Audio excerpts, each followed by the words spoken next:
अस्तु तर्हि प्रारम्भं कुर्मः। प्रायः कालक्रमेण ते आगच्छन्ति।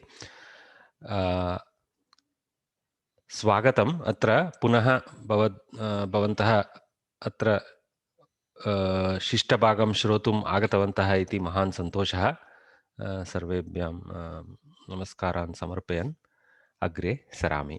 किं कुर्वन्तः स्मः? अष्टाङ्गहृदयम् इति ग्रन्थः तस्मिन् ग्रन्थे दिनचर्या इति प्रथम प्रथमखण्डे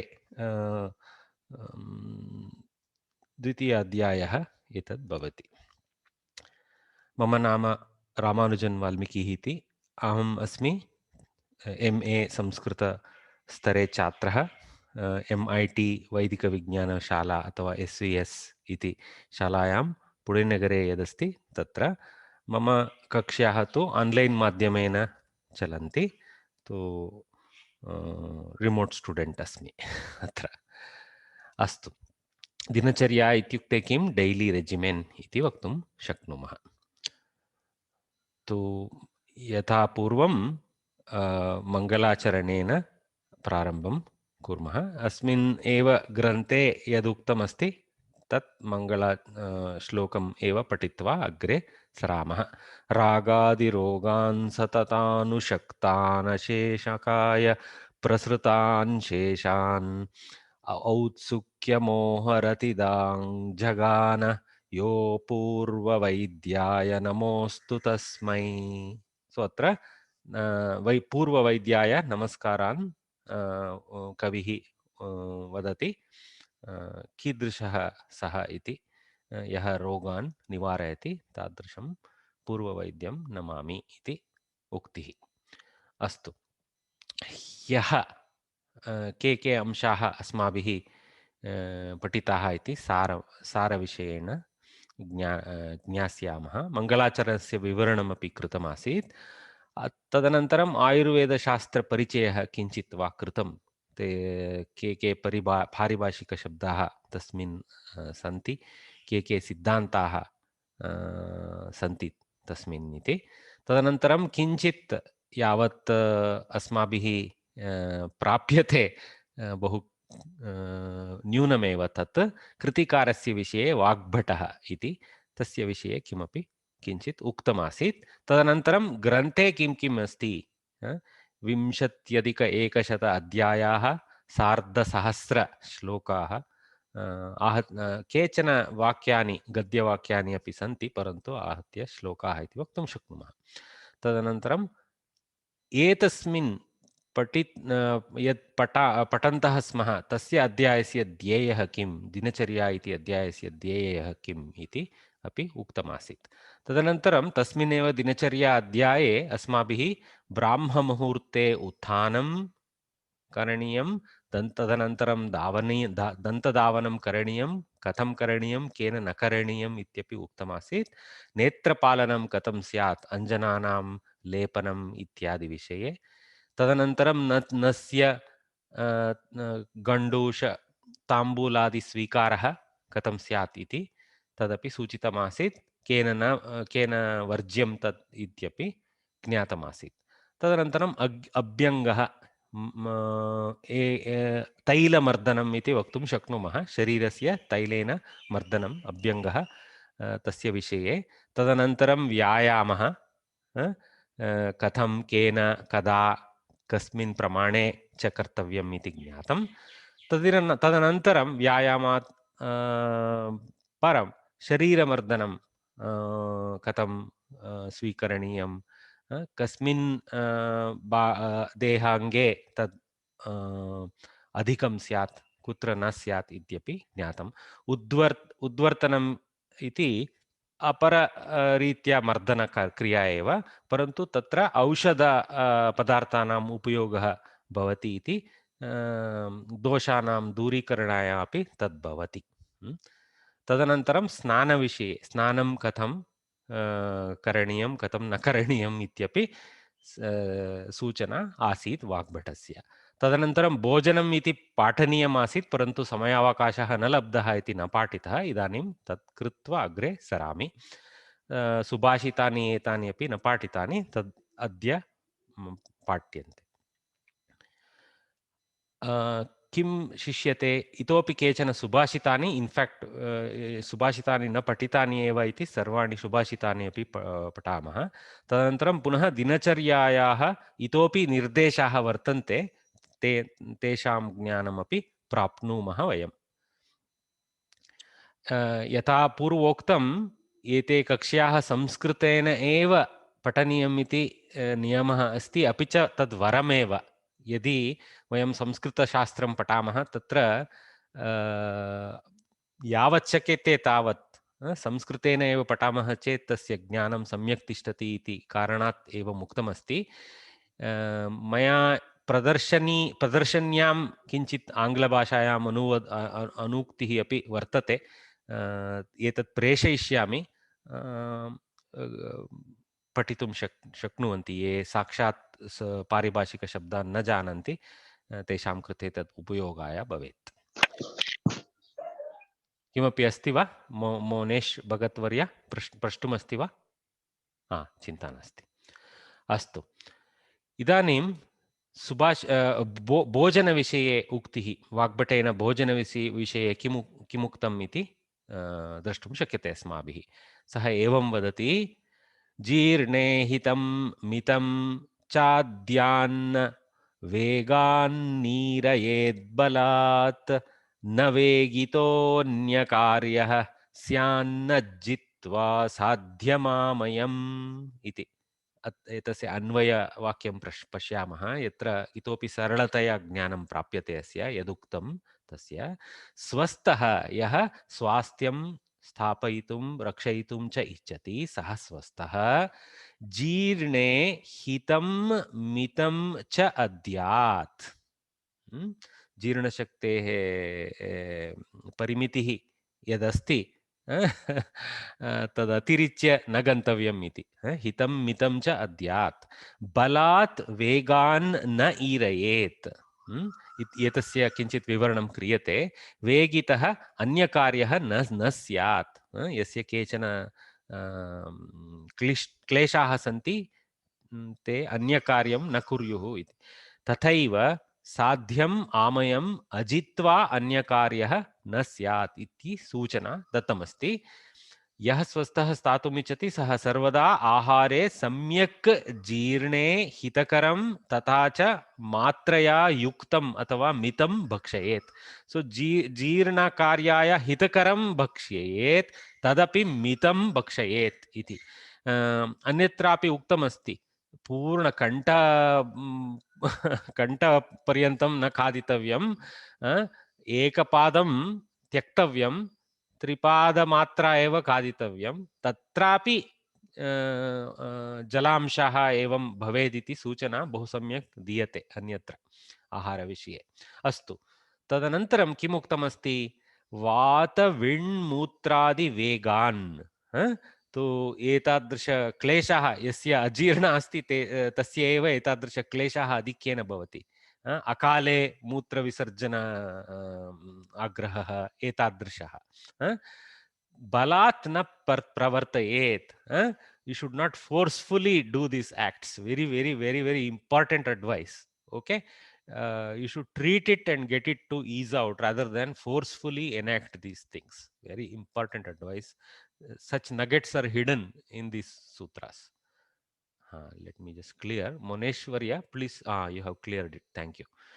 Vege sati vegotsargam akrutva anyakaryam na kuryat. If there is, and this is one part of the advice, that you should not forcefully do it. Another advice is, if there is a nature's call that is pressuring you, don't hold back and continue doing some other work without enacting that. So clearly stated, vege sati vegotsargam akrutva अन्यकार्यं न कुर्यात् इति सूचना। तथैव साध्यं रोगं, treatable disease, साध्यं रोगं अचिकित्सित्वा तस्य निवारणम् अकृत्वा अन्यकार्यार्थं न गच्छेत्। सो a diseased person should not carry on with life. He should focus on getting treated. So this is good advice for himself, and it is good advice today for all others in the society to not contract the same disease. So such nuggets are hidden in these kind of nice verses. It's almost like a subhashitam. Astu agre saraमः. मध्ये यदि प्रश्नाः सन्ति प्रष्टुं शक्यते. न प्रश्नाः न करणीयम् इति नास्ति अत्र. प्रष्टुं शक्यते, यावत् शक्यं तावत् वदामि. तदनन्तरं सुभाषितानि, केचन सुभाषितानि उक्तानि सन्ति. धर्मः सुखदायकम् इति नीतिः. तु अत्र दिनचर्यायां धर्मविषये अपि बोधः वर्तते, तदपि स्यात् इति पश्यामः किमुक्तम् इति. सुखार्तः सर्वभूतानां माताः सर्वाः प्रवृत्तयः सुखं च न विना धर्मात् तस्मात् धर्मपरो भवेत्. धर्मपरः भवेत् इति उक्तिः. तत् तस्य विषये किञ्चित् विवरणं किमर्थम् इति अपि दत्तमस्ति. अन्वयः एवं सर्वभूतानां सर्वेषां कृते, न केवलं मानवानां कृते, सर्वेषां कृते, यथा अत्र चित्रणे दत्तमस्ति. सर्वाः प्रवृत्तयः सुखार्ताः मताः. सुखार्ताः मताः सन्ति. All actions are aimed at the saukhya, sukha of all the bhutas. Dharmat cha vina sukham na asti. So without having a dharmic way of life, there is no sense of happiness. Such happiness that is obtained in adharmic ways is not called happiness. That is the niti. Tasmat karanat dharmaparaha bhavet. So one should be oriented towards dharmic way of life. Okay.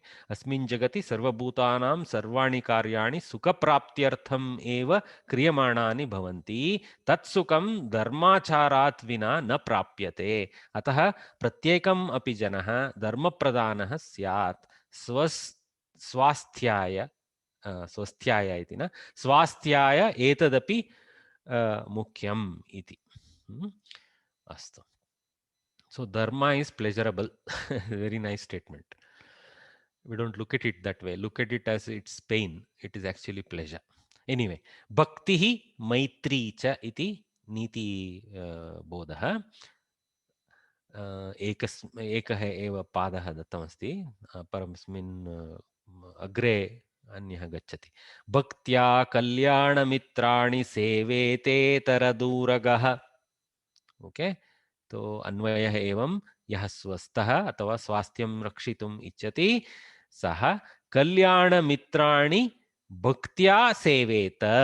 Directive. Okay. विधिलिंग. इतर दूरगः स्यात्.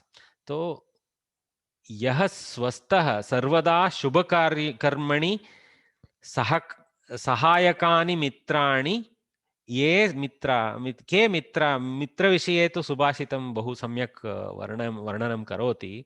ये शुभकर्मणि सहायं करोति ते एव मित्राणि. तो तेषां संगः स्यात् इति. शुभकर्मणि सहायकानि मित्राणि यानि ज्ञानादिकम् उपदिशन्ति. अज्ञानं न, ज्ञानादिकम् उपदिशन्ति. तानि अदम्बमतिः सन् भजेत्. Without having any false feeling. They may be worshipped almost. Okay. That means you should keep their company. Teshu eva bhakti bhavah seva bhavah cha syat. You should also similarly go in aid of such mitras who are ready to sacrifice themselves for the same cause towards you. Mutuality is being told. Okay.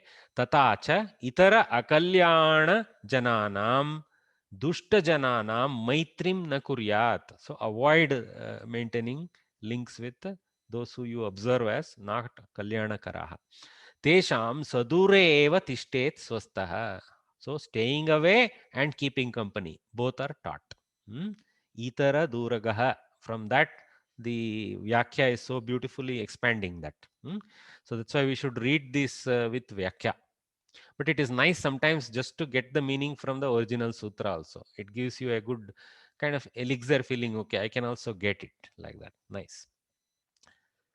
तो यथा अत्र कथं वा धावामि इतः इति एतेन चिन्ता कुर्वदस्ति अस्तु दशपापकर्माणि त्यजेत् इति वाक्यम्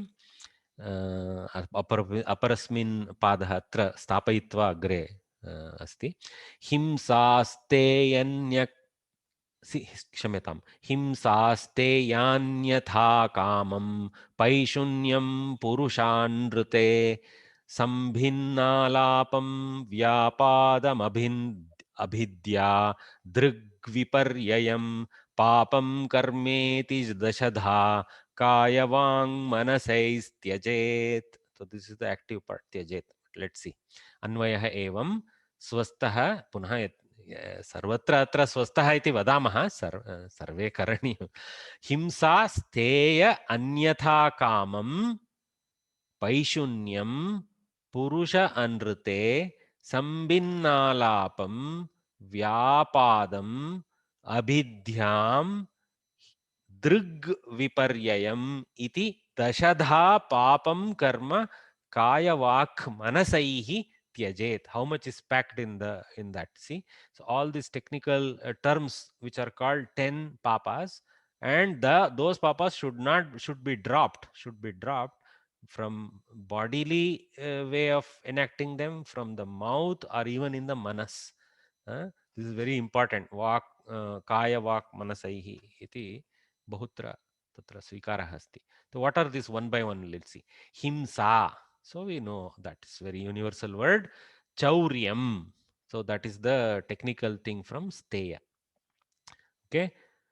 Parastri gurustri gamanam anyatha kamam iti. Of course, you can extend it beyond simple parastri gurustri gamanam to any other type of kama also. Iti trivida kaika papakarmani. So the first three relate to the body. Kaika papakarmani. Astu va? Tadanantaram परेषां भेदकृत वचनम पैशून्यम इत्यस्य technical term पैशून्यम यदस्ति तस्य विवरणम परेषां भेदकृत वचनम basically harmful gossip अमृदु वचनम okay very harsh words असत्य वचनम okay untruth असंबद्ध प्रलापनम wasteful gossip okay so separately treated from Vedakrit Vachanam.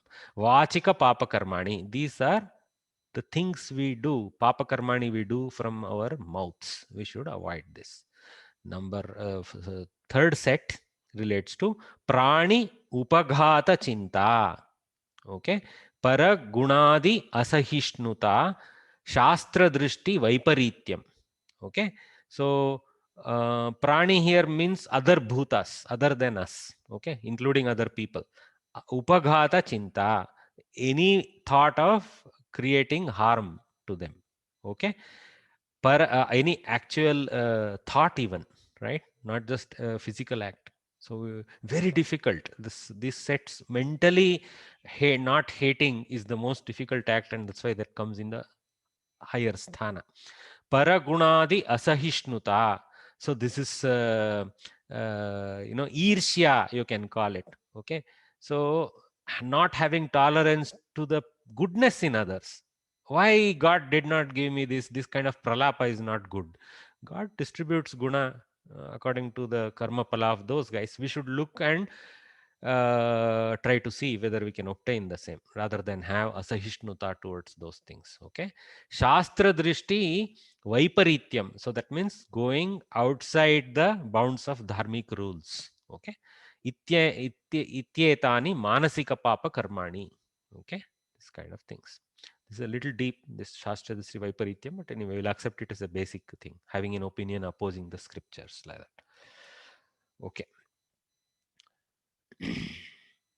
अशक्तानां भूतानां च हितचिन्तनम् इति अग्रिमः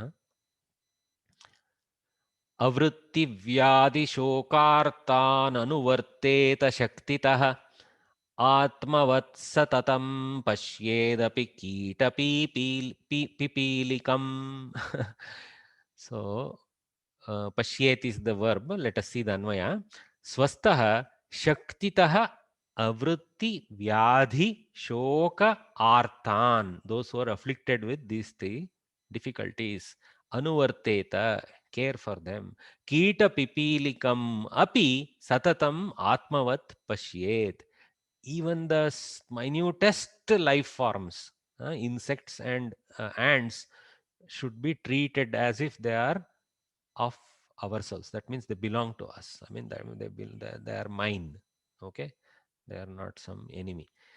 स्वस्थः जनः स्वस्थः इति न स्वस्थः जनः यथा जीवनोपाय सामर्थ्य रहितानां, so those who are avritti, those who don't have some kind of earning, okay, जीवनोपाय सामर्थ्य रहितानां तेषां व्याधि इत्यनेन रोगिणां रोगीणाम् इति स्यात् प्रायः तत्र तदनन्तरं शोक आर्तान् इत्यनेन शोकार्तानाम् इति शोकबद्धानां च वेदना निवारणार्थं प्रयतेत इति अनुवर्तेत इत्यनेन एवम् एक्सपेंड कृतमस्ति. We should try to remove their troubles.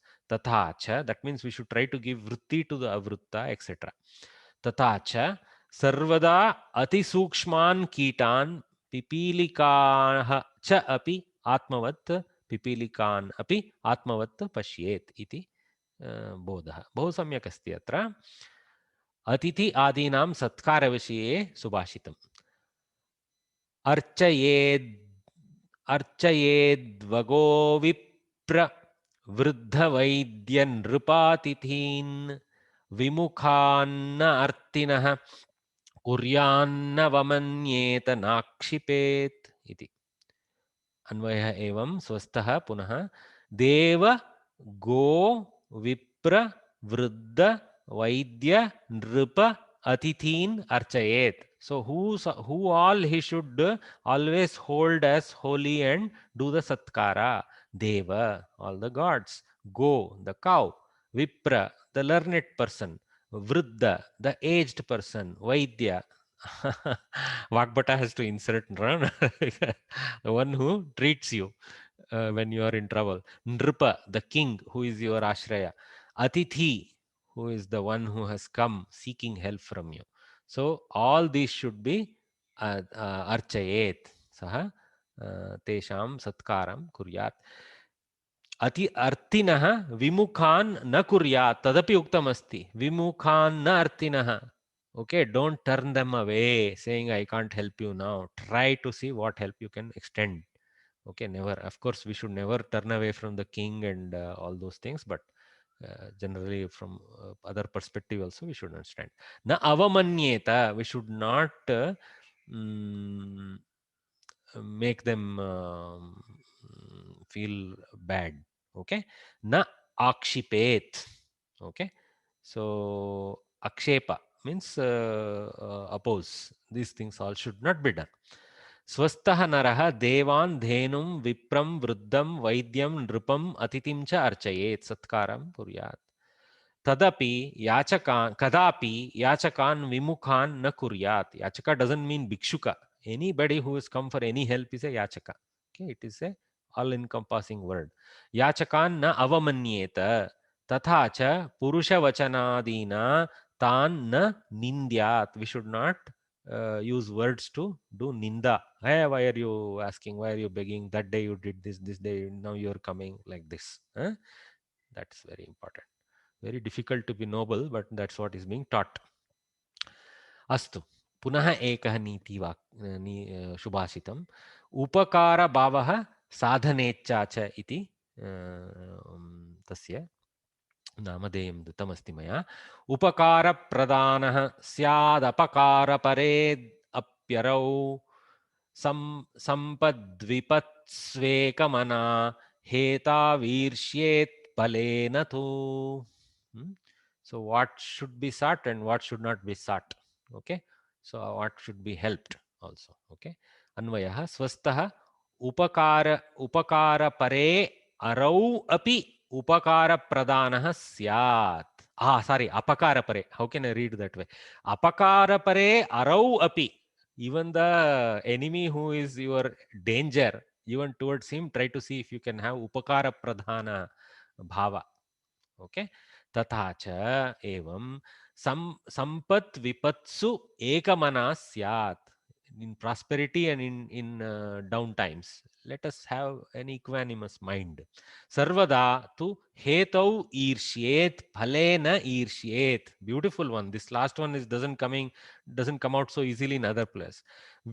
When somebody, okay, let me open up this, read it, and then we will go into the vivaranam. Naraha sarvada apakara paret shatrau api upakara paraha bhavet. Punaha cha harsha hetushu संपत्सु विषाद हेतुषु विपत्सु अर्थात सुखेषु दुखेषु च समान मनस्कः स्थितधीः भवेत् इति. फल साधने इच्छा स्थापयेत् न कदापि फले. दैट इज द लास्ट वन. हेताव ईर्ष्ये फले न. सो फल साधने इच्छां स्थापयेत् न कदा फले. अर्थात दैवानुकूल्यात् कस्यचित् फले सिद्धे सति तत्र इतरैः ईर्ष्या न कार्या. So due to the help of God, daivanukulyat kasyachit, somebody else in your class or some team or somebody, their work fructifies. Phale siddhe sati, when it fructifies, tatra, in that, itaraihi ईर्ष्या न कार्या, we should not envy them. Okay, that is the easy one to understand. Now see this.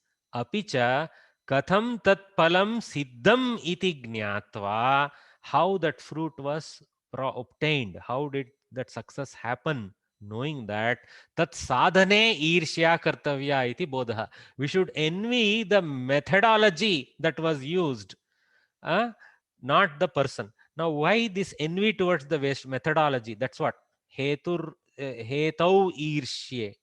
That is the directive. Okay, so why? Because when we start feeling, oh, how, what technique was used by him, can I also get that technique? Having the envy towards the technique will give you chodana to have your own, so you will also become enabled to have the same sadhana. That means you will also do the same prayatna. So fantastic. Okay. वर्तनं कथं स्यात् इति दशाधिकसुभाषितानि मध्ये सन्ति. दिनचर्याविषये इति एव न, परन्तु प्रतिदिनम् एवं अस्माभिः चिन्तनीयम् इत्येव इति दिनचर्या अपि वक्तुं शक्नुमः.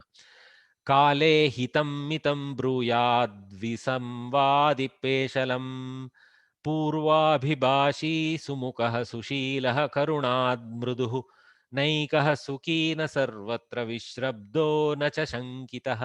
So one leg is borrowed from the next verse, but anyway, this is a collective subhashita. Anvayah narah kale hitam mitam avisamvadi peshalam bruyat. Okay, very easy to understand. At the appropriate time, etc. Okay, and pleasant is peshalam. Purvabhibashi sumukah sushilah करुणायुक्तः च स्यात् सः न एकः सुखी स्यात्. One should not be happy for oneself. न च सर्वत्र विश्रब्धः शङ्कितः वा च स्यात्. This is also another, the terminal leg, I always love it, has a punch. So this is again very important bodha. So let us see this. It's a little bit contrast.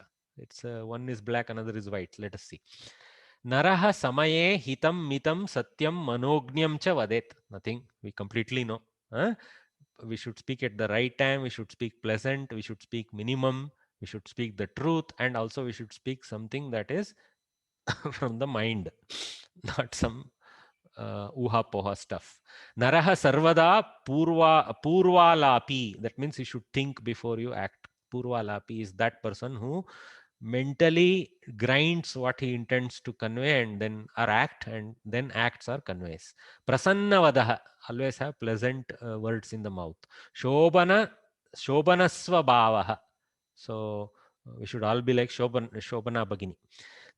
Karunaya yuktaha, with kindness, embedded with kindness. Tatacha mrudusvabhavah syat, also be of mild manner, not a rough manner.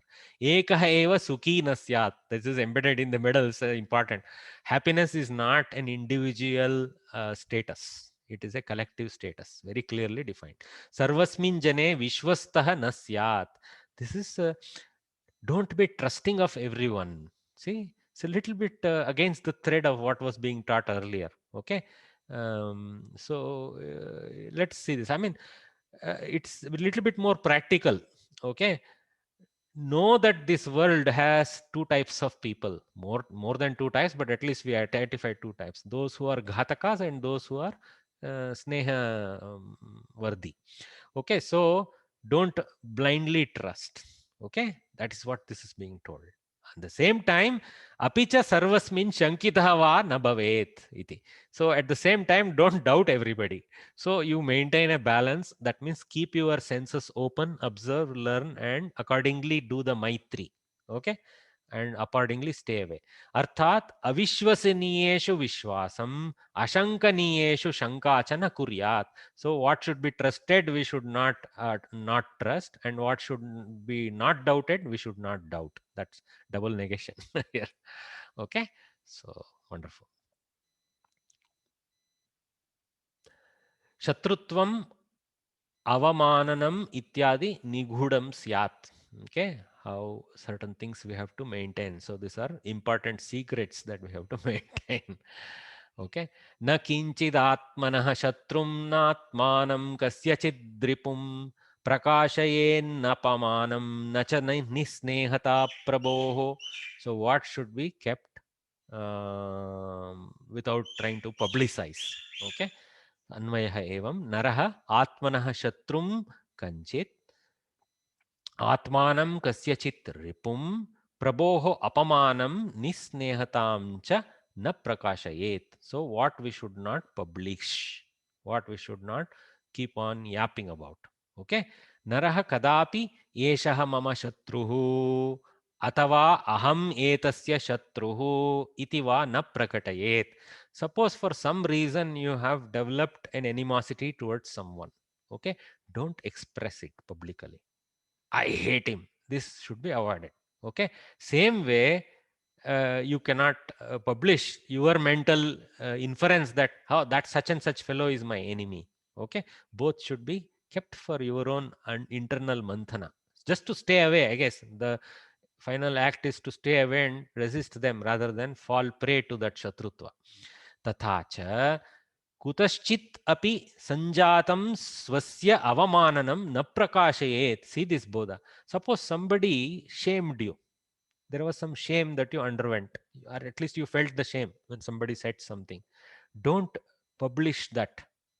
Okay, unnecessarily, that shame. Suppose it was a public forum in which the shame happened, you may have to explain and defend yourself, no problem. But if A and B transacted and B felt shamed because of A saying something, C doesn't need to know about it, is what this Subhashita is saying. How important this is. Now if A goes about publishing to C, then B needs to go and defend with C. That is a different matter. But you don't do the prakashana. Such an important bodha here. Apicha swaminah swasmin anugraha sneha rahityam. Suppose your boss or your superior, and in the old days it is the prabhu or the king, boss is today. Nugraha sneha rahityam. For some reason you feel that his kataksha is not there for you, his friendship doesn't exist for you. There is no need to anyasya puratah tasya prakashanam nakaraniyam iti. So we don't have to go about publishing that to others, because then you are weakening yourself. Okay, even with more people than just the boss. Etena narasya manasika stairyam rakshitam bhavati. By maintaining such things to one's own mental faculty, not expressing it outside, you can improve your sthairya and see how to act and avoid that thing from continuing. Just yapping about it won't help you, is what is the bodha. Fantastic. Okay. आशायानुणम् आशायानुगुणम् इति प्रायः. आशायानुगुणम् इति स्यात् तत्र किञ्चित् असमञ्जसः अस्ति. जनानां तोषणम्. So this is basically toshanam means helping, treating, or aiding, or such things. Okay, poshana toshana we say. So how to treat people according to their asha, according to their desires. A little bit of more like Chanakya Niti, this one. Anyway, let us see. Janasyasham, Janasyashamaya Lakshya Yo Yatha परितुष्यति तं तथैव अनुवर्तेत पराराधान पंडितः.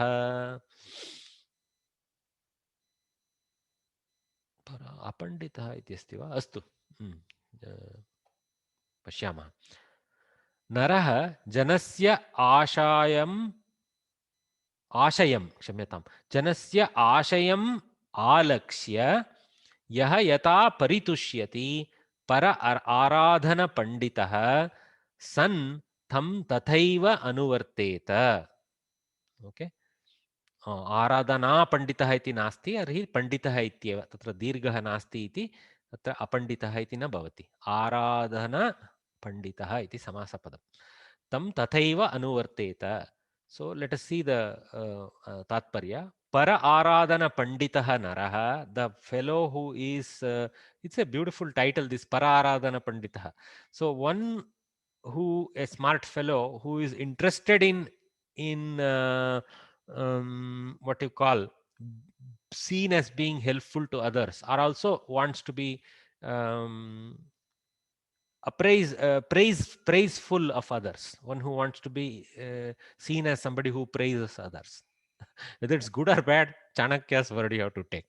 Okay, lokasya abhiprayam gnatva, understanding the intent of the loka here is another person also can be taken. Tesham prakritim avagamya yah purushah yata ananditah bhavati, the fellow, a fellow, how he will be pleased knowing that tam purusham tathaiva aradayet, and make him happy in that way. Don't try your own methods. Try to understand what will please him and please that way. Okay, so if you have to come on time to please your boss, even though you will do good work, even if you come little late, just come on time so that that goes away. Then do your work, that's all. Something like that. Take some difficulties even if they're silly. Very nice. Indriya nigraha iti niti vakyam. न पीडयेदिन्द्रियाणि न चैतन्यानि लालयेत्. Okay, this is the second leg of what was borrowed back. Okay, so naraha indriyani na pidayet, one should not trouble the indriyas. Very important learning. If there is a certain dharmic desire, don't avoid that. Don't be a sannyasi. Okay, nacha etani indriyani ati lalayet. At the same time, don't become a lalaj yukta person. Okay, so don't overindulge the indriyas, don't underindulge them. Dharmically, what is allowed, indulge them. It's again very practical. Okay, in ज्ञानेन्द्रियाणि कर्मेन्द्रियाणि इति इन्द्रियाणि द्विधा वयं जानीमः. ज्ञातुम् इन्द्रियाणि अपि च कर्तुं हस्तपाद एवं इन्द्रियाणि द्विधा. नरः कदापि तानि इन्द्रियाणि आधिक्येन पीडादायकरीत्या न योजयेत्. Okay, then the pida can come for karmendriya easily from overworking, but for jnanendriya the pida is lack of sometimes a lack of a dharmic vishaya also can be a pida. Suppose you are prevented from accessing all your books and asked to only do certain things, that is also a kind of pida, because you don't have access to the knowledge that you want to seek. So that is the jnanendriya pida. Anyway, so adhikyena pidadayaka ritya na yojayet. So both of them we should take care so that we actually don't give trouble to them. Apicha tani kadapi atishayena na vilasayet. So we should not do anything in excess, but then because that also will become a new type of pida. अर्थात इंद्रियाणां विषय प्रवृत्ति सुख प्राप्त प्राप्तेच्छाम okay अतिशयेन न पोषयेत् इति. Okay, again भोग विलासः न स्यात् इति तत्र बोधः. ओह, इतोपि एकं, बहवः सुभाषिताः. धर्म अर्थ कामयोः युग्मः एतस्मिन् विषये सुभाषितमेतत् उक्तमस्ति. किंचित अहम झटिति झटिति गच्छन्नस्मि, क्षम्यतां, बहुरस्ति पाठनीयं. यावत् शक्यते तावत् किञ्चित् सुभाषितानि किञ्चित् शीघ्रमेव ज्ञास्यामः। तदनन्तरं पुनः पठितुं शक्यते अस्माभिः। त्रिवर्गशून्यं नारम्भं भजेत्तं चाविरोधयन् अनुयायात् प्रतिपदं सर्वधर्मेषु मध्यमाम्. How one should maintain the middle path is the bodha. Okay, very much a bauddhic thing also, right? Anvayah Naraha Trivarga Arambham Nabhajet. We will see this technical explanation and then understand what is this Trivarga Arambham. Okay. Tam Trivargam cha Parasparam Avirodhayan Bhajet. Without mutually standing them off. What the Trivarga we will know. Api Sarvadharmeshu Madhyamam Pratipadam Anuyayat. That means go in the middle path. So, Trivargaha nama dharmaha arthaha kamaha. We know this more as the four vargas, including moksha, because we are so engrossed in Vedanta nowadays. We think as the one standing above these three and focus entirely, very heavily on that. But these three are also important. Dharmaha, arthaha, kamaha iti trivargaha. Okay. So, see, trivarga shunyam arambham na bhajet. Whatever we do, so naraha loke kadapi dharma artha kama varjitam karma na kuryat. Dharmam charet. Dharma marge eva arthasya praptihi bhogah cha syat. Praptihi eva artha bhogah eva kamah kila. So, dharmika paridau eva kamita sukha praptihi api syat tasya. Yada karma kurute tada trivargasya paraspara bhada api na syat. So the paraspara bhada. So we should not focus on kama and say at that time I can give a ticket to dharma. No. Okay. Arthat dharma parasya udyamayaha arambhena arthakamayoho अर्थपर कर्म अनुष्ठानेन धर्म कामयोः कामपर आरंभेण धर्म अर्थयोः वा विरोधः बाधा वा न संपद्येत. So in the name of doing dharma you should not totally negate artha.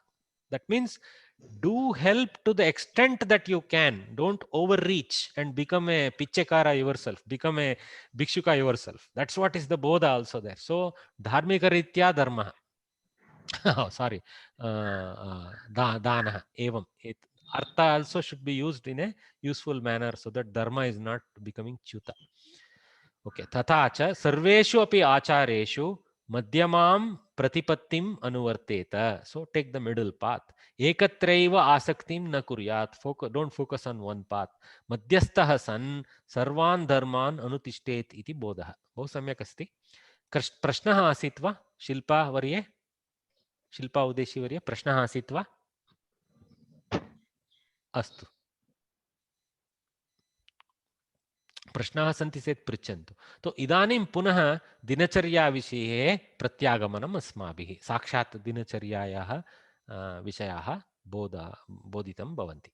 इतः परम् नीचरोम नखश्मश्रुनिर्मलाङ्घ्रिमलायनः स्नानशीलः सुसुरभिः सेवेशान्नुलम्बनोज्ज्वलः. Okay, so how we should be maintaining our appearance is also importantly taught. Okay, just because I am a big pandita, I should not be dressed like a stupid fellow. Okay, it's also being taught. See how important in the society. Nicha Roma Naka Shmashruhu Nirmala Angri Malayanaha Snanashilaha Susurabihi Sarve Suveshaha Suveshaha Anulbana Ujjwalaha cha Syat iti bodha. So how one should be maintaining one's countenance and appearance is very practically described. Naraha Nicha ityanena adhirga iti. Adhirga romayuktaha. One should not grow excessive hair. Okay. Adhirga nakaha nasyat. Okay. That means sorry, adirgha nakah syat, dirgha nakah na syat. I should. So one should not have excessive length of the nail. Adirgha smashruhu na syat. One should not overgrow the mustache or the beard. Swachha padah syat. One should maintain clean feet. Swachha malayanaha, of cleansed excretory organs. Okay, so that's also important. Malahina karanaha, without eye which is having excretions of the eye should not be there. So you should be having a clean eye. Just yat. I mean, you can extend it to all the important orifices of the body.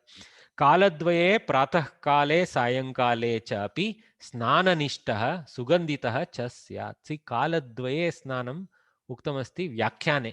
स्नानशीलः इति उक्तमस्ति तत्र व्याख्याने मया कालद्वये इति दृष्टम्. तो स्नाननिष्ठः सुगन्धितः च स्यात्. So when we in the snana they used to use the sandal paste and such things to maintain sugandha. Jeerna malina vastradi vivarjitah cha syat. One should not wear old and tuta puta vastras. Okay. Anuddata shringarah cha syat. It means, what is this anuddata shringara? In the name of having sugandha and all these, don't decorate yourself like a bride always, okay, or a groom. Okay, so one should not be excessively or gaudily decorated. Okay, so though what I have shown is more like a bride and groom today, but yeah, cleanliness and presentation is what is described. Jighratum means to smell, drashtum means to see. Okay. Prabhutihi Vikrantam cha, demeanor and gait is also being described. How much detail Vagbata has gone into is very interesting. Dharayet satatam ratna siddha mantra maha mantram ashauda mantram mantra mahaushadihi. Yeah, mantram aushadihi mahaushadihi satapatra padatrano yugamatra drik. So how one should be little bit more of bodha of how one should be dressed, and then about how one should move. Okay, both are being taught. Of course, we should remember these are times of when population was not what it is today. We didn't have nagara everywhere. We had more aranya pradesha. So with that in mind, these are all extremely critical. Naraha satatam ratnasiddha mantra mahaushadhihi dharayet. Okay, so we will see what this means. Satapatra padatranaha san yugamatra druk vicharet. Okay, we'll see this. Naraha nityam ratnani, jewels, aparajitadi siddha mantran. So certain special mantras that he should be chanting so that his mind is not wandering on unwanted thoughts. Okay, not just because he sat down for yoga or sadhana or something. Even when he is otherwise uh, just traveling from A to B, should keep good thoughts in the mind. No, good thought would be a siddha mantra, can be nice good thought. Sahadevyadikaha mahaushadihi cha dharayet. So there are certain technical things. Aparajita mantra should be, he should be mentally chanting, and he should be also probably having applied a certain aushadhi called Sahadevya Devya, he should move around, which is probably an aromatic thing. Okay, so he should wear jewels, chant mantras, and apply good aushadhis or good smelling stuff. So all body and mind both are being taken care of. Sachatraha, with an umbrella. So try not to challenge them. I don't have any trouble with the sun, etc.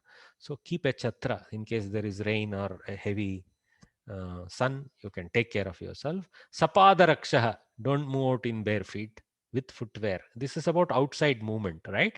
Hasta chatushtaya matra drik. That is what is behaving yuga matra drik. Okay, so you should keep your eyes not on some happenings in the sky or the horizon and keep moving. That will lead to disaster. Focus on 4-5 steps ahead. Okay, so that you know where you are going. Okay, this can be even for our life, we can take this. Sometimes we look at what is 10 years from now and get lost in that. Chaturhastam puratah vilokayan cha vicharet. So he should move with that kind of gait. Very nice. Nishi Bahirgamanam, in the night. Again, remember, these are all forest ridden areas. So these are all good advices. Nishi Chatyati Chatyayike Karye Dandi Mauli Sahayavan. So this charet iti we have to borrow back from the earlier thing. So in the night, okay, let's see this. Naraha Nishi Atyayike Karye Satyeva Dandi Mauli, Sahayavan, Cha Bhutva Chalet. He should have three things. Let us see what those three things are when he moves in the night.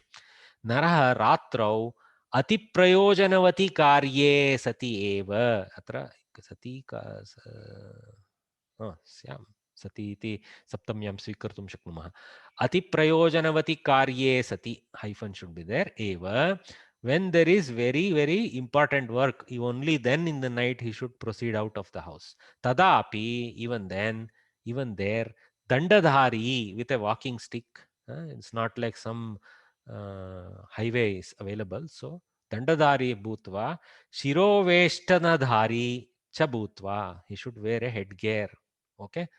So things can fall. So some protection. And also that white headgear can be like a light to others. It's such and such fellow is coming. Sahayak, and also it can help in not having cold, head cold and things like that. Sahayakena saha eva gachet. So it should not go alone. Go with somebody else from the family or some assistant or something like that. Very nice. Okay. Kani kani sthalani na akramet naraha. Which places he should not occupy. Okay. This is more about for his creating his own living place, such things. Not that he should not visit these places. It is that he should not make these places his home. Huh? Very nice. चैत्य पूज्य ध्वजाशस्तच्छाया भस्मस्तुषा शुचीन् भस्मस्तुषा शुचीन् नाक्रामे बलिस्नान भुवो न च. So huge list of things are given. We should not be akramet, na akramet. We should not be occupied. Na akramet is the active verb part here with a negation. So अन्वयः एवं नरः चैत्य पूज्य ध्वज अशस्त छाया भस्म तुष अशुचीन् न आक्रामेत् अपि च शर्करा लोष्ट बलि स्नानभुवः न आक्रामेत्. One part I see it almost as what we call this vastu type of statement. Second part. First part is more, little bit more dharmic related. Let us see. Okay. Naraha, a person, kada api, always, whenever. Devata adishtitam vriksham, a tree with a devata idol. He should not destroy or occupy that area. Graha adishtitam vriksham, a tree that has this navagraha and such installations. Chinham, a place with sacrificial posts. Okay, upadi. So actually I think I made a mistake, went to the third line. I'm sorry. Graha adishtita vriksham va guru pitru devata adisthanam, a place of guru or a pitru, which means a place where they rest, devata, devalaya, these kind of places.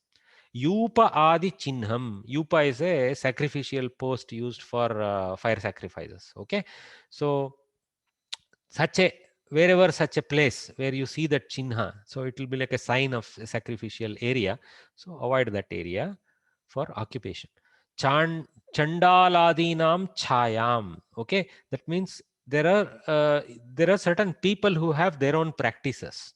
Okay, and the area that they have is for them. So leave it alone. Don't try to occupy their places. Chaya here means their ashraya. Okay, don't like basically if there are tribal villages, don't go and say, hey, this is mine, I am the king here. this is my place and occupy that. You should leave that to the tribes. Some of them are, beyond your normal rulership, identified as independent people. Booth him a ground with ash or cremation, that kind of place, smashana. Dhanya adi tvacham, a ground that is good for cultivation. Don't occupy it for other things like, your house building and such activities. Vinmutrochistani, so what is actually a place of human excreta and such animal excretion, such places. If you notice, even animals have actually latrines. You will notice this if you carefully do the safari areas. You will see they also maintain certain latrine areas. They are very, very, God has given them that viveka.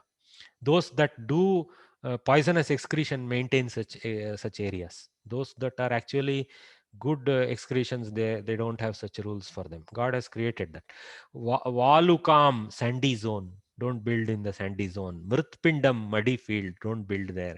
Balibhuvam, slaughterhouse, where that is, don't build in such areas because infection is possible. Snanabhuvam, washing area, avoid them for. So chana akramet. So many of them are really very, very practical vastu related things. Some of them are little bit more dharmic. Very nice. We should take everything in the correct way. Then the Subhashitas teach a lot. Nirapaya swasthyakarah cha katham syat naraha. How one should be without danger. Very important today in the COVID times.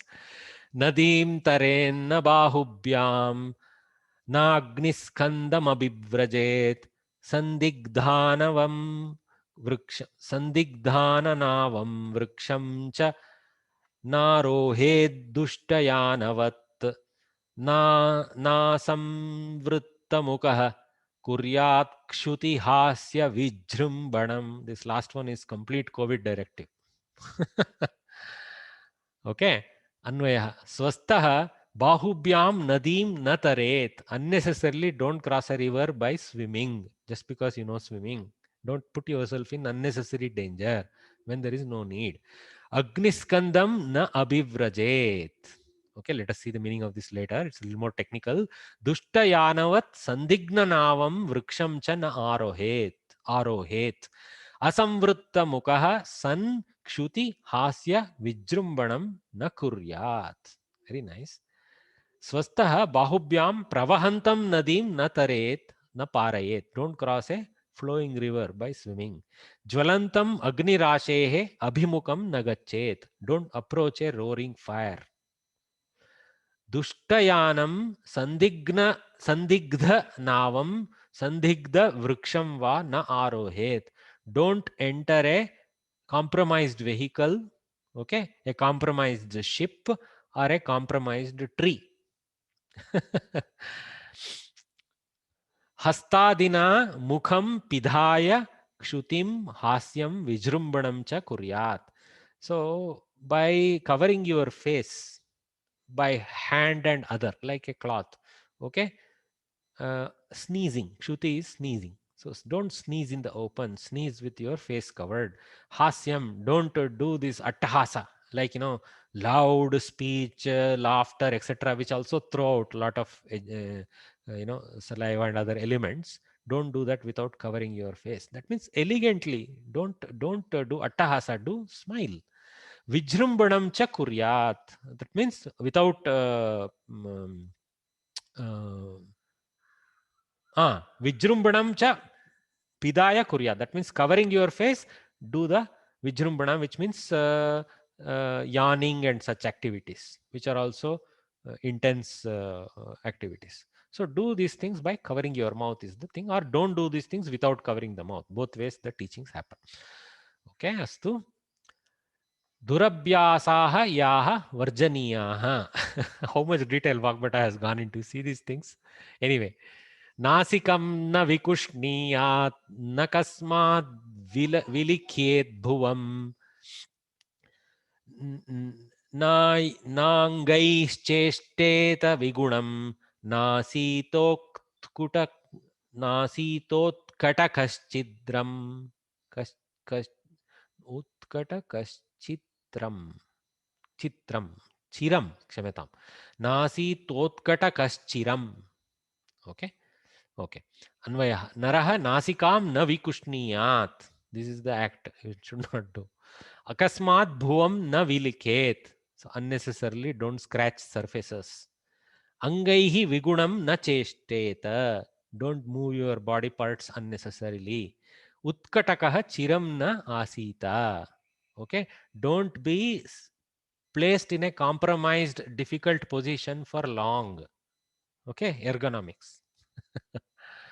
नरः नासिकां न विकुष्णीयात्, कारणं विना पृथ्वीं न उत्कर्षेत्, हस्तपादाभिः अङ्गैः अननुगुणं यथा भवति तथा न चेष्टेत. Don't go into postures that are not suitable for your body.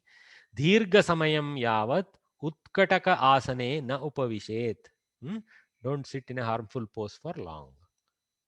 Very nice, very practical. अतिश्रमं वर्जयेत्. Okay, deva walk, almost second half, though it is a dinacharya, they are almost like subhashitas. Anyway, deha vakchetasam cheshtaha prak shramadvinin nivartayet, no nordhvajanushchiram tishtet, nurdhvajanuchiram tishtet, naktam sevetana drumam. Okay, so let us see what these are. स्वस्थः देव वाक् चेतसां चेष्टाः श्रमात् प्राक् विनिवर्तयेत्. So if you are undertaking certain activities, okay, daihika or maukika or mental, chetasam cheshtaha, shramat prak vinivartayet. Don't overstretch yourself. Retreat before you become tired. Do that much and then take vishranti. Urdhvajanuhu chiram na tishtet. So don't stay. Tishtet doesn't mean stand here. Don't stay with your janu, your knee portion, okay, in the high position. Okay. Naktam drumam na seveta. This is completely medical, orthopedic advice. Naktam drumam na seveta. Let us see this exactly what it is.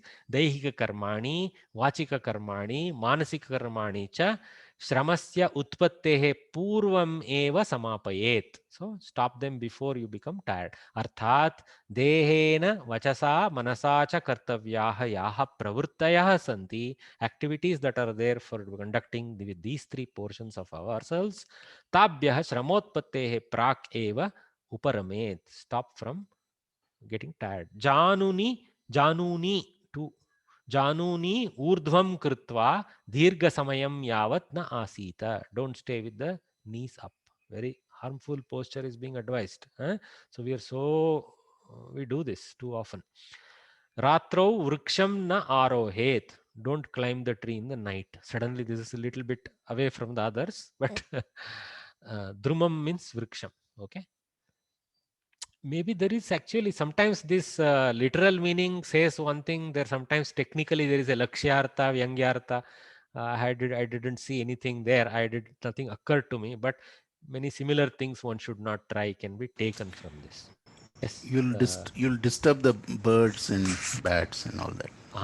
Very nice. It's not just for our own It's harm. not just for us. Thanks, Mahodaya. Well said. Thank you. So I think everywhere there is a second purpose, third purpose, that Subhashitas always have a deeper meaning. Na seveta, na gachet, kutra na gachet, tatha chatvara chaityanta cha tushpatha चतुष्पथ चैत्यांत चतुष्पथ सुरालयान सूनाट विशून्य गृहम अश्मशानि दिवापि. I have not broken properly. We are all still learning. We still need to develop this habit of, without needing hyphens, how to break it on the run. That is when we can say we start getting some Sanskrit in us. Anyway, because we are where we are, I will read it this way. Tatha chatvara chaityantaha chatushpatha सुरालयान् नक्तं न सेवेत सूनावटी शून्यगृह स्मशानानि tu diva api na seveta. What should be avoided in the night? What should be avoided even in the daytime? Okay. पूर्वोक्तरीत्या as told earlier यथा रात्रौ वृक्षं न सेवेत आरोहेत तथा एव रात्रौ पुनः. So ratri is borrowed from forward from that earlier thing. Okay, naktam iti asit kila tatra. Tripatham चत्वरः इति टेक्निकल टर्म. That means यत्र जनाः समेत्य विविध वार्तालापान् कुर्वन्ति. So gossip location of the village. Okay, Tripatham it is called, a confluence of three paths. Okay, anyway, Chaitya Samipam, Mrutasya Chitihi yatra kriyate tat Samipam. Don't approach a burning chiti or even a place where a body has been cremated. Marga Chatushtaya Sangamam, a confluence of four paths. Okay, that is again due to certain reasons similar to Tripatha Praya. Devalayam, Suralayam. Okay, so don't enter Devalaya in the nights. God should be left alone. Okay, very, very important. Yete tu diva api na seveta. Even in the daytime, you avoid these places. Vadasthanam, suna is the technical term used there. So where the animals are killed for consumption or whatever, even in the day, don't approach them. Nirjana desham, one where there are no people, don't approach those areas alone. Atavi aranyahava. We should remember the times. Even today, it is becoming. In fact, today we are more afraid of people. We don't have fear of Nirjana Desha. Anyway, Nirjana Bhavanam, Shunya Griha means Nirjana Bhavanam. Don't enter a abandoned house. Shmashanam, Preta Bhumim na Seveta. Iti Bodha. Very practical. Na iksheta na cha vahet. Don't see nor carry these things. Okay, let us see. सर्वते क्षेत नादित्यं न भारं शिरसा वहेत् नेक्षेत प्रततं सूक्ष्मं दीप्ता मेध्या प्रियाणि च. Okay, let us see what the bodha is. Sarvatha adityam na iksheta. See, sarvate ksheta. Okay, you can see the a e joined to a. Okay, guna sandhi. Okay, sarvatha shirasa bharam na vahet. Okay, pratatam sukshmam deepta amedhyam apriyani cha na iksheta. The last one I like particularly. We are so at fault doing these things. Anyway, आदित्यं ज्वलन्तं भास्करं सूर्यम् इति. आदित्यं कदापि साक्षात् न पश्येत्. Don't see the सन directly. Shirasa bharam na vahet. Don't take the weight on your head. Excessive weight, we should take it. Okay, on your head. Those who are trained, they do this. Those without training, thinking, oh, he can do it, I can do it, that's a disaster. Anavaratam sukshmam, the one that is covered and one that is very minute. Sukshma vastum prakashamanam, one that is very bright. Ashuchim, one that is dirty. Apriyam, one that is not likable. Cha na pashyet. Don't watch violent movies. Apriyam cha na pashyet. Ashuchim, don't watch dirty stuff. Okay. Prakashamanam, don't look at bright objects. Don't try to open something and see what is covered. It has been covered for a reason. Sukshmam, what is very minute, don't train your eyes to try and understand what it is. Use the correct instrument to understand it. Beautiful. One should not gaze at blazing sun directly, etc. Okay. Madhyam sarvada varjyam. Madhyam sarvatha varjayet manushyaha. Madhya vikraya sandhana dana danani. So there are different things with madhya we should avoid. Madhya vikraya sandhana dana danani cha nacharet. Anvayah naraha madhya vikraya sandhana dana adanani na acharet. Let us see what each act is. Okay.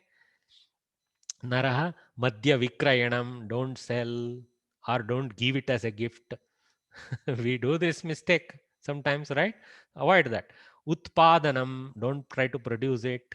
Anyesham krite danam, this is the thing.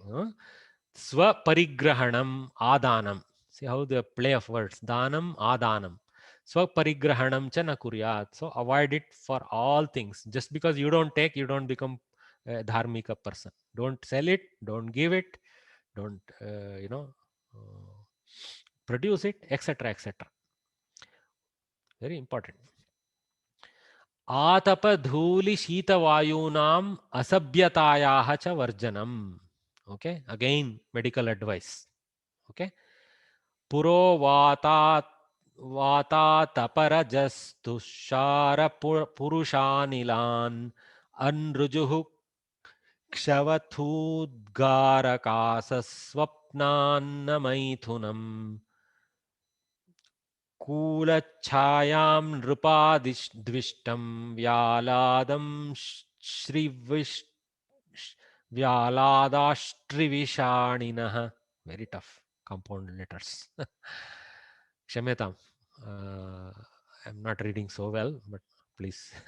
Purovata atapa rajaha tushara purushanilan अनृजुः क्षवथु उद्गार कास स्वप्न अन्न मैथुनम कूलच्छायां नृपद्विष्टं व्यालदंष्ट्रि व्यालदंष्ट्रिविषाणिनः च त्यजेत्. Okay, it's difficult to hyphenate certain compounds, though I'm not attempted. Naraha Purvadik Agatam Vatam. One should avoid the easterly breeze because it brings, I guess, in certain monsoon periods, when this is, of course, region specific.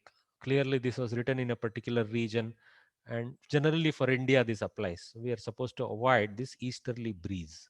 Okay, Purvadik Agatam Vatam. Atapam, heavy blaze of the sun. Dhulim, dust. Okay, Tusharam, Sheetalam Vayu is Shuta. Sheetala Vayu is Tushara, winter breeze. Chandavatam, Gatishila Marutam, Chatyajet, because that contains all of them. Tatha cha, also, Vishamastita Shariraha, the fellow who has a compromised body, Anrujuhu, one who is sick.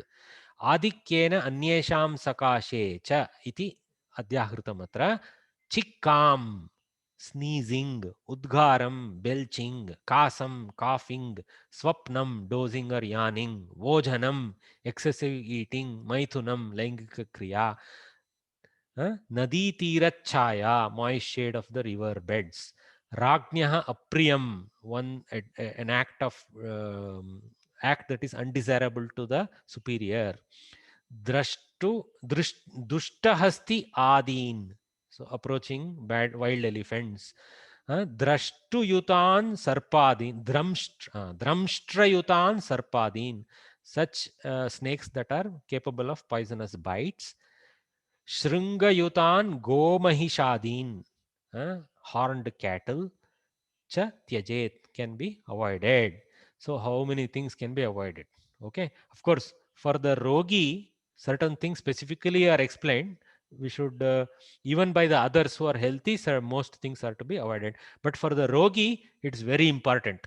Others are able to withstand some of these things. But for the rogi, these are all disasters. How many things are listed? Okay, easterly breeze, blaze, dust, cold breeze, storm, sick, by the sick, of course, could be pulled away.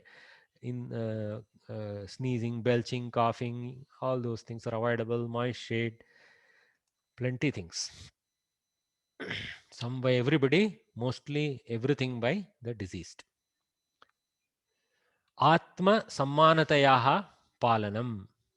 We're almost coming to their this thing. Okay, hina naryati nipuna sevam vigrahamuttamaihi sandhyasvabhyavahara stri swapnadhyayana chintanam. Adhyayana chintanam. Astu अन्वयः हीन अनार्य अतिनिपुण सेवाम. Okay, hina sevam, anarya sevam, atinipuna sevam. Some of the samasapadas, they are to be the terminal one links with everything. In some there are pairs, in some there are end to one relationship. This is the end to one. Hina sevam, anarya sevam, atinipuna sevam iti. Uttamaihi saha vigraham sandhyasu अभ्यवहार स्त्री स्वप्न अध्ययन चिंतनम च त्यजेत. Okay, certain things should not be done in certain times and always some of the things. So we'll see this. Narah kulashiladibihi न्यूनानाम असाधूनाम अतिगणना paranam sevam tyajet. Okay, so hina is a person who is not a kulina, opposite of a kulina. Kulina is one who is a dharmika fellow who is following the kula dharma. A hina or kulahina is one who is not following the kula dharma. So such a person should not be aided or helped or things like that. Okay. So yaha kula shiladibihi nyunana. So one who is not having the correct behavior and enactment. Asadhunam anaryaha. Arya is a word mean one who is a gentle person. Okay, Arya or Arya is a gentle person. Anarya is one who is not having that gentleness. Okay, asadhu, asadhunam, atinipuna, atinipuna, atiganana parananam. One who is measuring everything excessively. One who is overtly smart, applying his knowledge excessively. So should be avoided. Okay. Sadhubihi saha kalaham tyajet. So don't at the while you're being taught to avoid these people, you're also being taught avoid fighting with good persons. Sadhubihi saha kalaham tyajet. Sandhya kaleshu. Now this is a little bit distinct from the above set. Sandhya kaleshu bhojanam stri sambhogam अथवा लैंगिक क्रिया इति. स्त्री संभोग should be taken in the sense of लैंगिक क्रिया. शयनम, unnecessary sleep in the evenings and daytimes. Anavashyaka patanam, unnecessary reading. That means reading things that should not be read. Chintanam cha tyajet. So these kind of things. The last one is a bit distinct from the rest. Anyway. All right. Aharadi svikare yogyatayaha chintanam. So what kind of ahar? Little hint. There will be going to be an adhyaya on ahara and more teachings about satvika ahara, etc. But this is a little bit at an overview level. Something is being taught by Vagbhata. Shatru satra gana kirna ganika panikashanam gatra vaktra nakhair vadyam hastakeshavadhunanam tat chatyajeti iti adhyaharanam. We have to bring back chatyajeti iti. अन्वयः शत्रु सत्र गण अकीर्ण गणिका पणिक आशनं त्यजेत् गात्र वक्त्र नकैः वाद्यं हस्तकेश अवधूननं च त्यजेत्.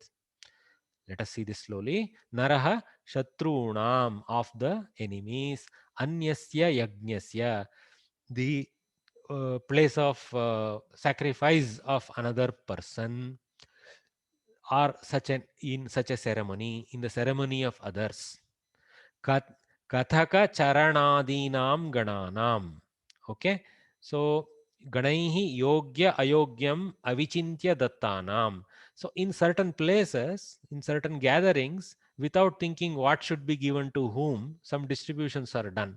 Such places, okay, let us see what we should avoid in such places. Obviously I have told ahara aditya yogyata. So such places where they are distributing some food without thinking what is suitable for who. Okay, public distribution of some weird food. Vaishyanam, that means in the places of public entertainment. Apanikanam, in the hotels. Cha aharam na swikuryat. So don't receive the food from such places. Okay. अंगमुख नकैः अन्येषाम् अर्थात अंगमुख नकैः वंश वीणादि वाद्यानां वादनं न कुर्यात्. So first portion is about ahara, second portion is about using other people's instrument. Here vadya is taken as a musical instrument, but we should extend this. Vamsha and veena means flute and lute. Okay, so these vadyas of others you should avoid playing. I should take the lakshyartha to mean don't use the instrument that are of other people, use your own instruments. Okay, that's the important bodhana here, for more than one reason, for your own health reason and for not annoying them or misusing them in the wrong way, etc.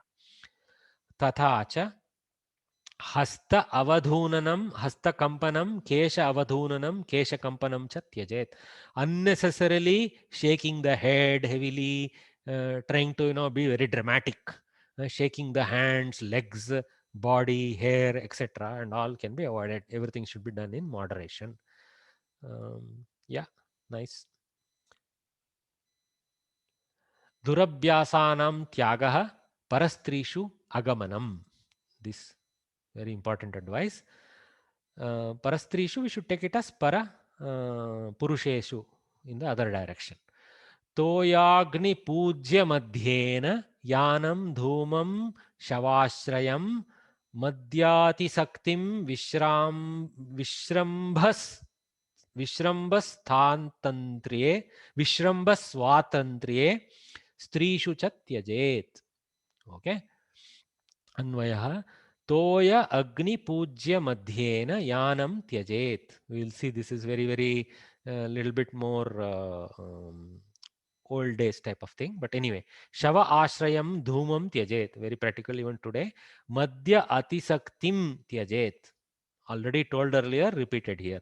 Strishu vishrambas swatantriye cha tyajet. So here this is a little more particular.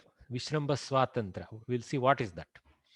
Naraha dvayoho toyayoho jalashayoho madhyena, between two water bodies, agnau madhyena, or between fires, or between water bodies and fires. Pujyayoho madhyena, where there is a place of worship. Don't travel in the middle of such places. Like some sacrifice is taking place and you cross right in the middle of it. Like it is like crossing the pitch when there is a cricket match ongoing. Gamanam na kuryat. Tatha cha also toya agnyoho toya pujyayoho agni pujyayoho. Between those two also you should not cross. This is a little bit what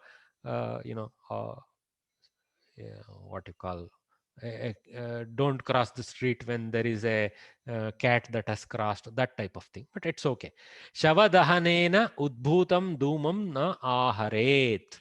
So don't avoid taking the smoke when there are some body is being burnt. Okay, very clear and practical.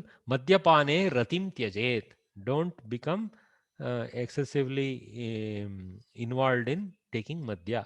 Totally avoid is the preach, but rati is excessive. Parastrishu vishwasam swatantram cha tyajet. So don't act what you call cute with people of other things in a bad way. Okay, this is of course in the office we teach this, right? So this is what, right, very clearly told by. So see, swatantre tyaje. Okay, vishramba swatantre, that is the big teaching here. Loka avalokane vyavaharam janiyat. Arthashastra vakyam etat. We have almost come to the end. I'm very sorry. Taken a little bit more time than I thought I will take. Acharyah sarvacheshtasu loka eva hi dhimatah anukuryat uttame anukuryat tamevato laukike arthe parikshakah धीमतः सर्वचेष्टासु लोकः एव हि आचर्यः. One should follow the ways of the world. अतः परीक्षकः लौकिके अर्थे तमेव अनुकुर्यात्. So one should see, observe and learn and then follow those acts. धीमतः पुरुषस्य सर्वस्य सर्वेषु व्यापारेषु सर्वत्र लोकः एव आचार्यः. Tasmat, so the teacher is the loka. Tasmat loke kah kimartam kim acharati iti pariksham kurvan tam eva lokam parikshakah narah anukuryat. So observe and learn. That's what. Huh? Very nice. Watch, listen and learn. धार्मिकवर्त्मा इति धर्मशास्त्रवाक्यं पुनः आर्द्रसन्तानतात्यागः कायवाक्चेतसां दमः स्वार्थबुद्धिः परार्थेषु पर्याप्तमिति सद्व्रतम्. What is sadvrata is taught in this subhashitam or shloka. Anvayah ardrasantanata tyagah kayavak वाक्चेतसां वाक्यन काय वाक्चेतसां दमः परार्थेषु स्वार्थबुद्धिः पर्याप्तम् इति सद्व्रतम्. Okay, सो परकारुणिकत्वम्. Okay, आर्द्र संतानता means परकारुणिकत्वम्, means having kindness towards others. Ardra is a fellow who is having a need for such a karuna. Aparigraha, that means not holding on to things. Tyaga bhavaha. Tyagaha is directly said there. That's even easier. Sharirasya damanam, vashaha, control over the body, all aspects of the body. Vachaha damanam, chetasaha damanam cha. So sharirasya damanam, vachaha damanam, chetasaha damanam. Control over body, mouth and mind. Mouth meaning speech and mind. Anyesham artheshu स्वार्थबुद्धेः पर्याप्तिः. Having desire for oneself to obtain for oneself what is other people's aishwarya. Okay, asteyam is what is the technical term for that. अथवा अन्येषां लाभाय कृतकार्येषु तदपि ममैव कार्यम् इति विशिष्टस्वार्थभावना. We can take it in another sense. So when we do certain things which are actually profitable for others, okay, still carrying it out as if it is profitable for me, as if it is my swartha. That's why I'm doing it. I am not doing any parartha karya. I'm doing a swartha karya only, like that doing it. Okay, it's a very, very detached way of doing things, which is very difficult. Iti sushtu vratam naraha palayet. So sadvratam naraha palayet iti bodha. Astu. अन्तिमः इति मन्ये. सर्वदा सत्कार्यचिन्तकः सुखी स्यात् इति.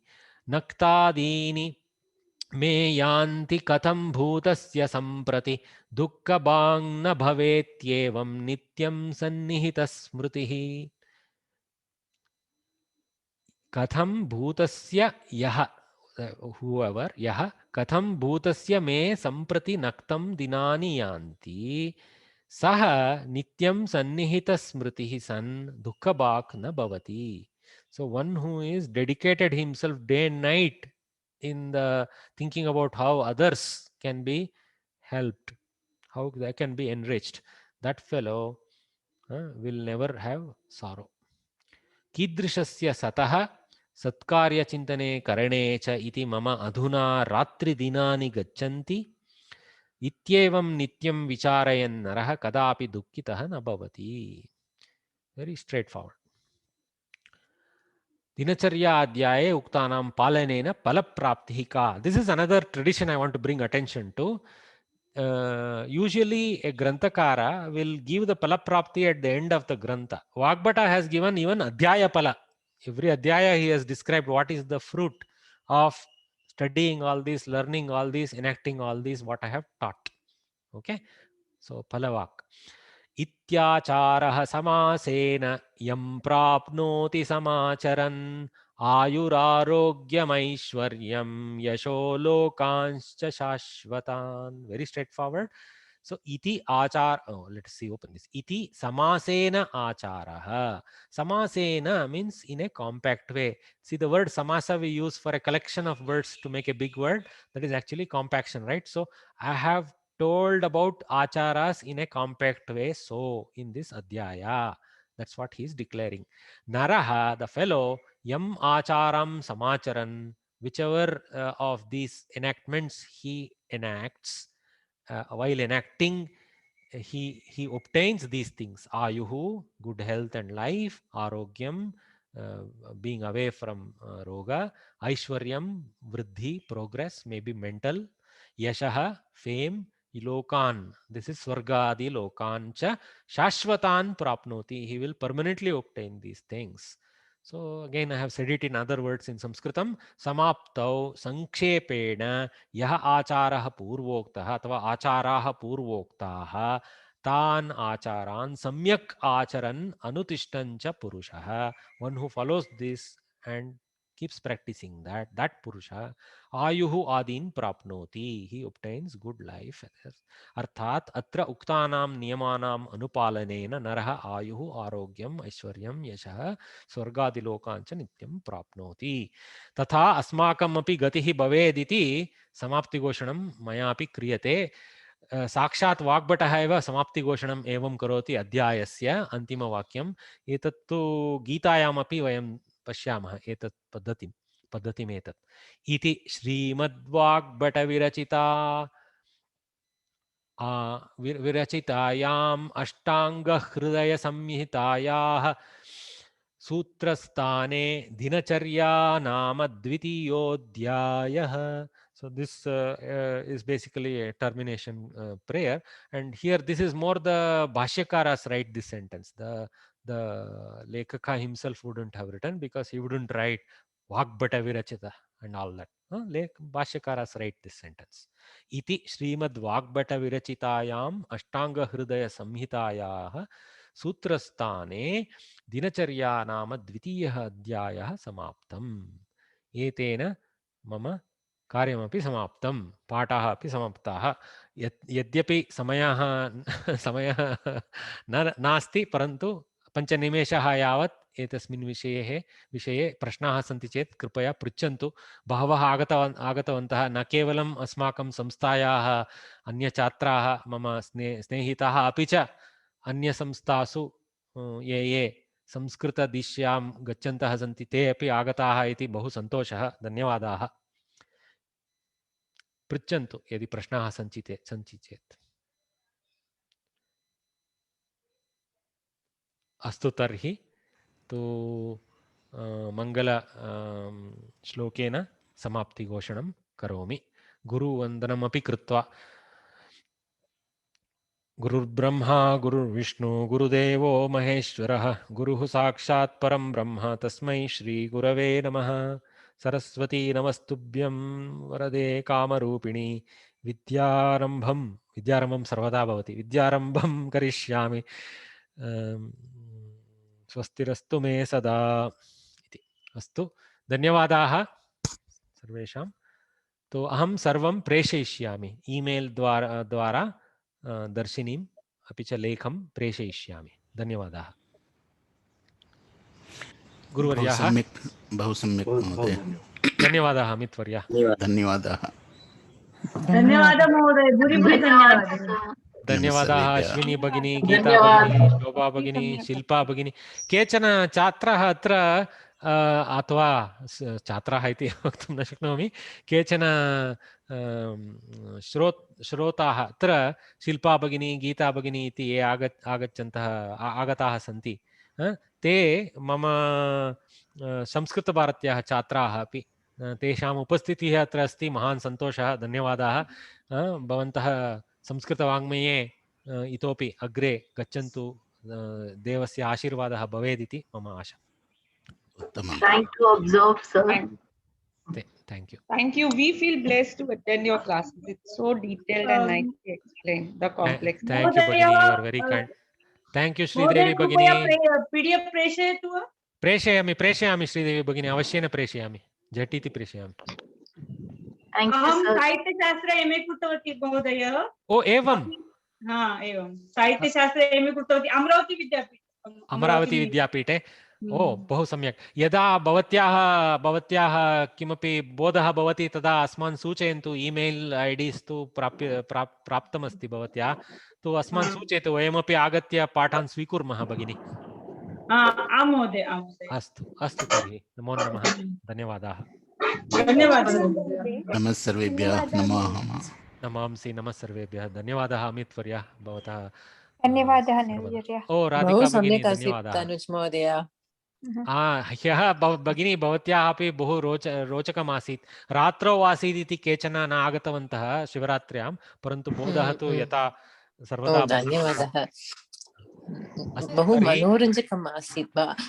मम प्रश्नः आसीत्, परन्तु अहं चाट् मध्ये पृच्छामि।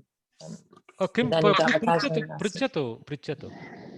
रेकार्डिङ्ग् स्थगितं खलु? न प्रचलति। प्रचलति। एव स्नानविषये उक्तं खलु अस्मिन् शास्त्रे द्विवारं स्वीकर्तव्यम् इति, द्विवारं स्नानं कुर्यात्। द्विवारम् इति साक्षात् सूत्रे नास्ति। तत्र स्नानविषये मम प्रश्नः किमर्थं चेत् इदानीं कश्चन किमपि शास्त्रवाक्यं पठितम् इदानीमेव, तत्र वदति यत् स्नानं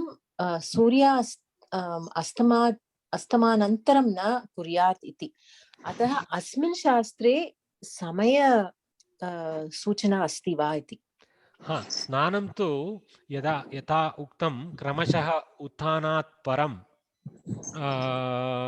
ब्रह्ममुहूर्ते उत्थानं, तदनन्तरं केचन कार्याणि परन्तु सायंकाले कदा तत्सर्वं प्रायः सूर्योदयस्य प्रागेव समापयित्वा स्नानं स्वीकृत्य पूजाकार्ये मग्नः भवेदिति सूचना। तत्र पूजाकार्यस्य विषये किमपि न उक्तमस्ति वाग्भटेन, परन्तु तत्र तत्कारणादेव ब्राह्ममुहूर्ते एव उत्थानं, केचन कार्याणि सूर्योदयस्य प्रागेव भवेदिति प्रायः सूचना तत्र।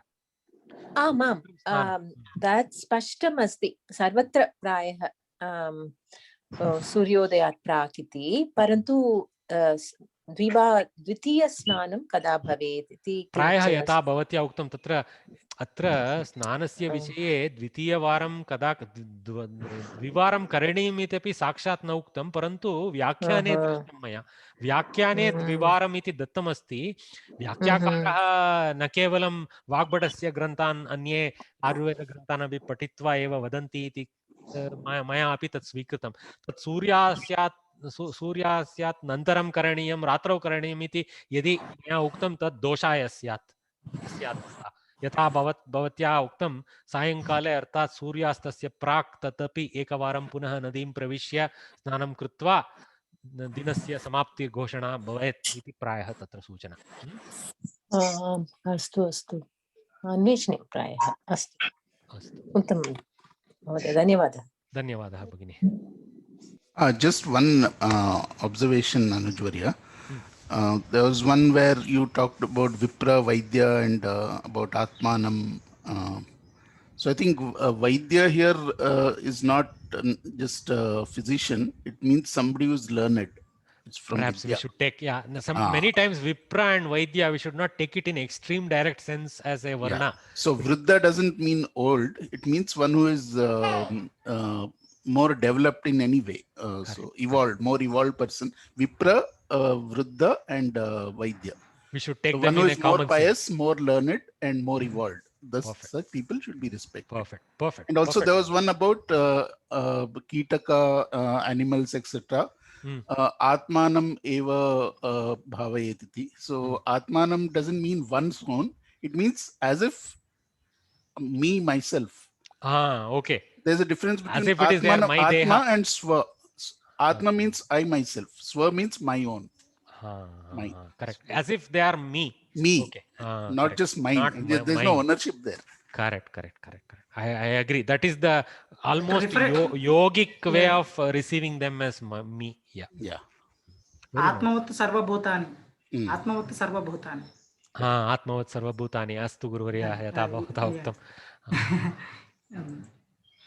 अस्तु तर्हि समापनं घोषयामः। धन्यवादाः, नमो नमः। उत्तमम्। धन्यवादः महोदय, your lectures really helped me for gaining knowledge. Swarali Deshpande भगिनी, भवती संस्कृतवाङ्मये पठन्ती अस्ति वा? I am doing correspondence course. एवं from Sanskrit Bharati.